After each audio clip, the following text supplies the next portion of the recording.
Now, the probe into a multi-billion shilling maize scandal continued today, with officials from the National Cereals and Produce Board facing a parliamentary committee on investment to answer questions over the loss of billions of shillings in dubious circumstances. Let's now bring in Enoch Sikolia with more details. Enoch, good afternoon. Any new revelations so far? Well, Wahiga Maura, it's a chilly afternoon here at Parliament buildings, and what I can tell you is that yes, revelations have come out, and indeed the National Cereals and Produce Board has just affirmed some of the issues that have been raised during investigations into the loss of billions at the NCPB, but they have just produced a preliminary internal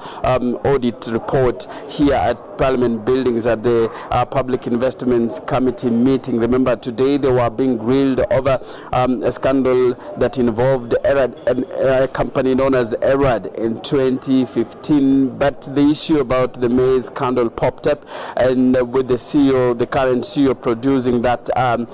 internal audit report that affirms how unscrupulous businessmen connived to steal from the public, especially when it comes to the distribution of subsidized fertilizer and the payment of the maize that was supplied by farmers to the NCPB. Remember,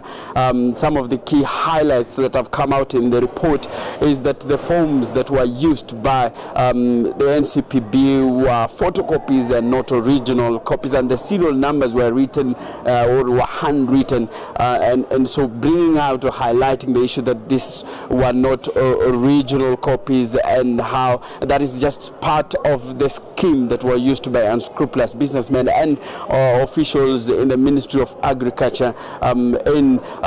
stealing money from members of the public. Remember, this is an internal audit report, and actually the chairman of the Parliamentary Investment Committee, Abdul Samad Sharif, has maintained that that report cannot be trusted, and so he calls in the EACC to continue investigating and bring out its candid, what he says is a candid report on the issues that were raised over the loss of billions of shillings at the NCPB. Wahiga.